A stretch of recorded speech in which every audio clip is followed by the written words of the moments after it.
What's up, y'all? I'm gonna try filming this video again.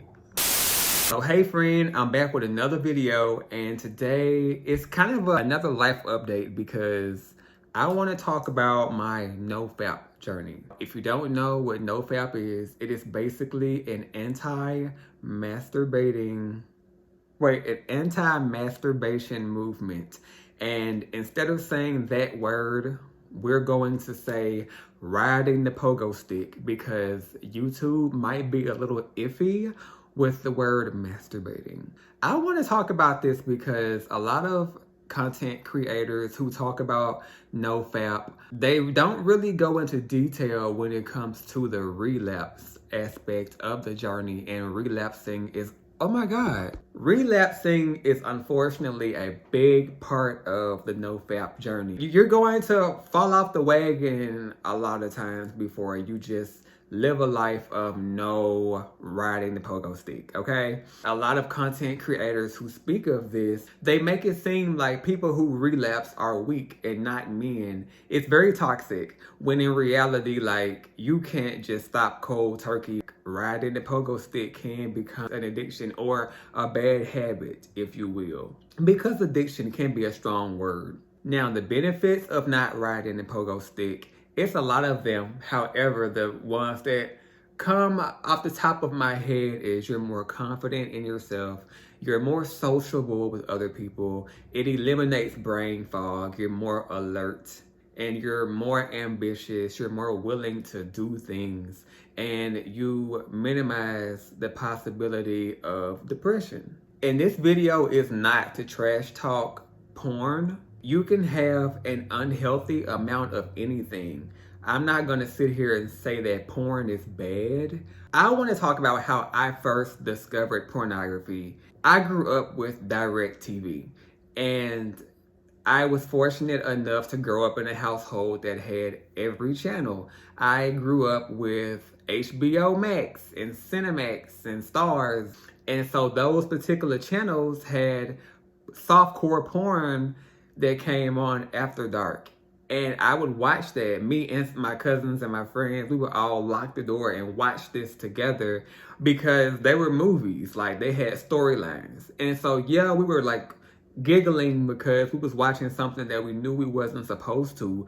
But also too, like, Co-Ed Confidential, that was my shit. That was like a porn version of Degrassi, 90210. Like, it was literally interesting, and a new episode came out like every week. I was all into the storyline. I know now that it wasn't real sex, like, it was just like performance. I was really convinced that, like, those movies and shows were how sex really was. And I get into 6th grade, and 6th grade is like middle school for some people. And I've always been a writer, so I didn't realize I was writing this at the time, but I was writing like short story erotica.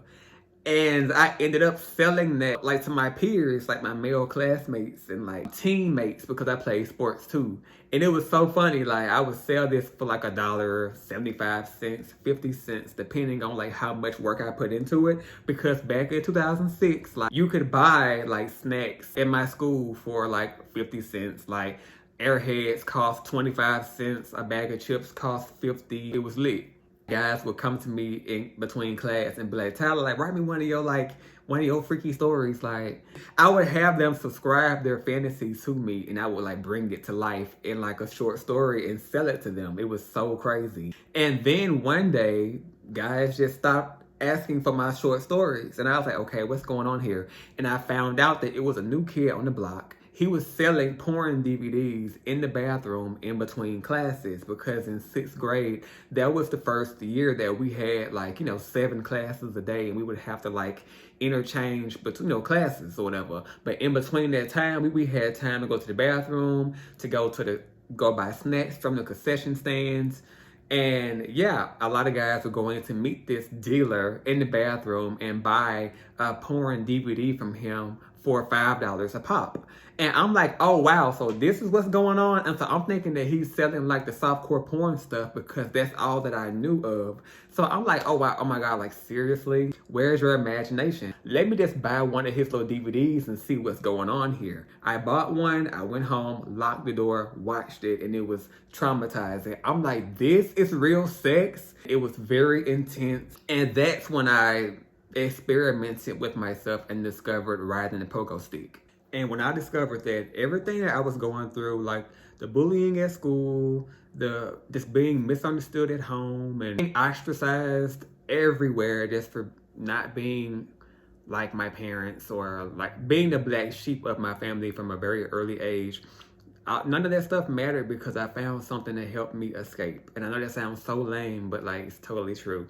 So once I discovered riding the pogo stick, I would do it all the time and for years. And then it followed me all the way up to college. Like I didn't care about dating and I didn't care about making friends because of the things that I went through. Followed me like even to college because like people always say, oh, like no one knows you in college.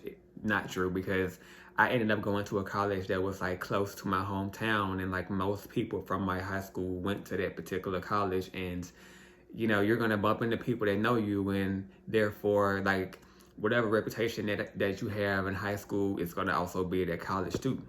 So none of that mattered anymore because I was riding the pogo stick anytime that I felt lonely, anytime that I was sad or stressed or depressed, or it just made it go away, you know? And in a weird way, I've developed a love for myself as well because I'm like, hey, I'm attractive, I'm handsome, I'm smart, I'm funny, I'm a catch. And you know what? I can just date myself. And in a way, that's what I did. But deep down, I still was lonely and sad and wondered why I was never in a relationship and wondered why I never had any real friends. But I convinced myself, it's okay, the right people will come. And that is true. I never settled and I never will settle for anything. The couple times that I did have sex, I felt nothing. And that bothered me. I thought that was weird. I'm like, am I asexual?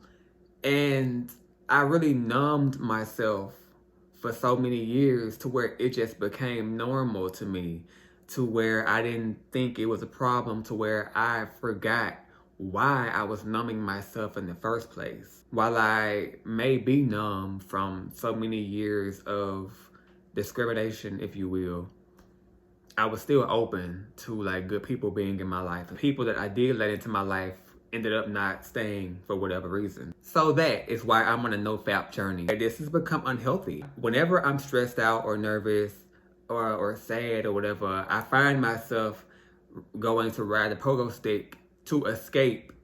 And then I realize, hold on, this isn't right. Life is too short. I'm missing out on just social skills, wanting to interact with people, wanting to shoot my shot with people, wanting to be charismatic, wanting to be ambitious. That's not okay. I began my NoFAP journey like last month and I relapsed. I've relapsed in between those times. The longest I've went has been a month. But I actually went way longer when I was living in Los Angeles because like, I swear Los Angeles is its own world. Everything is so fast paced. You're constantly surviving. So you're constantly out on the go onto your next hustle. But now that I put myself back in a slow paced world, I have way more time on my hands. Therefore, the urge comes back and it's harder to just go out and do something. So that's something that I'm working on.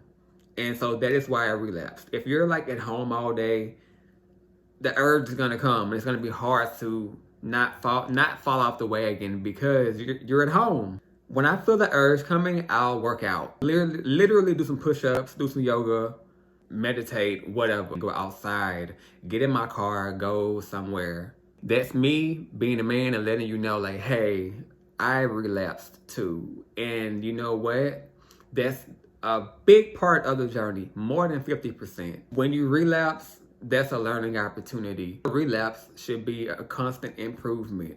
Every time you relapse, you should have lasted longer than the last time. And you know what? If there's a time where you don't, pat yourself on the back because you're still on your journey though. Every relapse should be a bigger motivation, because there's going to be one time where you just say, you know what, screw this, and you go all the way through. And once you start seeing results, once you start getting more confident, more sociable, more alert, you start feeling more whole. You start feeling these results, and that's going to inspire you to keep going. So you're not going to want to ride the pogo stick anymore. But stay tuned for my results. Hopefully this motivates you as well. I'm not going to say that there is something wrong with watching porn, but you can have an unhealthy amount of anything. If somebody told you to stop riding the pogo stick right now, or stop watching porn right now for the rest of your life, would that be a problem for you? Would there be any kind of objection? That's a problem. But anyways, I hope this video helped y'all. Be sure to like, comment, share, subscribe, and I'll see y'all next week.